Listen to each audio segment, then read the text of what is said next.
জাকির শামীমের হাত থেকে মুক্তি চাচ্ছেন দর্শকরা। বিকল্প ভাবনায় মোসাদ্দেক সাব্বিররা আসবেন কি এই দুজন বাংলাদেশ দলে? একাদশে ফিরে জাকিরের বেহাল দশা, অপরদিকে আগের দিন অধিনায়কের সেসব আলোচনা নিয়ে বিস্তারিত থাকছে প্রতিবেদনে।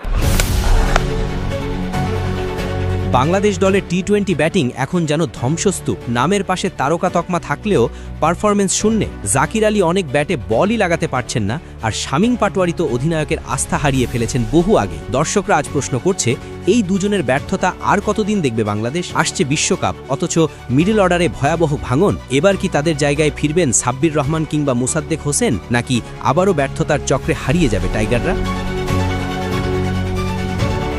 নামের পাশে তারকা শব্দটা শুনতে ভালো লাগে, কিন্তু সেটা মাঠে প্রমাণ না হলে সবই অর্থহীন। ঠিক এমন পরিস্থিতির মধ্য দিয়ে যাচ্ছে বাংলাদেশের দুই ব্যাটার জাকির আলী অনিক ও শামীম হোসেন পাটোয়ারি। ওয়েন্ডিজ সিরিজে এই দুজনের পারফরমেন্স নিয়ে হতাশ পুরো দেশ। কেউ বলছেন এদের দিয়ে হবে না, কেউ আবার খুঁজছেন বিকল্প মুখ। জাকির আলীর ব্যাটে নেই সেই ধার, নেই আত্মবিশ্বাসও, বলের লাইন ধরতে পারছেন না, ব্যাটে বলের সংযোগটাই যেন হারিয়ে গেছে। মিডল অর্ডারে নেমে স্পিনারদের বিপক্ষে কেবলই সংগ্রাম করছেন। এক দুটো বল ভালো খেললেও এরপরই আউট, ফলে দল হারাচ্ছে ছন্দ, ভেঙে পড়ছে রানের গতি। একসময় যিনি লেগ সাইডে সহজে শট খেলতে পারতেন, এখন তিনি যেন নিজের খেলায় ভুলে গেছেন। অন্যদিকে শামীম হোসেনের গল্পটাও হতাশার। আগের ম্যাচে অধিনায়ক লিটন দাস তার প্রতি খোলামেলাভাবে অসন্তোষ প্রকাশ করেছিলেন। অনেকেই ভেবেছিলেন এই সমালোচনার জবাব শামীম ব্যাটে দেবেন, কিন্তু তিনি যেন আরও দমে গেলেন। যেখানে ফিনিশিং দরকার ছিল সেখানে করলেন 2 বলে 1 রান। হোল্ডারের বলে আউট হয়ে ফিরলেন মাত্র 1 রানে। এই ব্যর্থতা যেন পুরো দলের মনোবলই কেড়ে নিল। বাংলাদেশ দলের ফিনিশিং সমস্যাটা আজ নতুন কিছু নয়, কিন্তু জাকির শামীমদের মতো খেলোয়াড়রা সুযোগ পেয়েও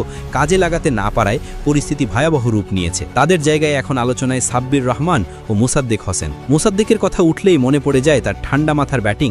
জানেন, আগ্রাসী ক্রিকেটে সবসময় ইতিবাচক থাকেন। দুজনেই প্রয়োজনের সময়ে মারমুখী শট। আবার সাব্বির রহমান, যিনি বড় শট খেলতে জানেন, আগ্রাসী ক্রিকেটে সবসময় ইতিবাচক থাকেন। দুজনেই আন্তর্জাতিক মঞ্চে অভিজ্ঞ এবং দুজনেই স্পিন সামলাতে দক্ষ, যে জায়গায় আজ বাংলাদেশ সবচেয়ে দুর্বল। বিশ্লেষকরা বলছেন, জাকির ও শামীমদের একাধিক ব্যর্থতার পরও যদি সুযোগ দেওয়া হয় তাহলে দল নিজের ক্ষতিই করবে। আসন্ন বিশ্বকাপের আগে এখনই সময় সঠিক সিদ্ধান্ত নেওয়ার, কারণ ফর্মে না থাকা ব্যাটারদের নিয়ে বড় মঞ্চে সফলতা পাওয়া প্রায় অসম্ভব। সব মিলিয়ে এখন টাইগার দলের সামনে 2 পথ। একই ব্যর্থতার চক্রে ঘুরে যাওয়া, 2 সাহস করে নতুন করে ভাবা। সাব্বির মোসাদ্দেকের মতো ক্রিকেটাররা অন্তত আশার আলো দেখাতে পারে। কিন্তু যদি এখনই পরিবর্তন না আনা হয় তাহলে বিশ্বকাপের মঞ্চেও বাংলাদেশকে হয়তো দেখতে হবে একই চিত্র, পরাজয়ের হতাশা আর ব্যর্থতার অজুহাত।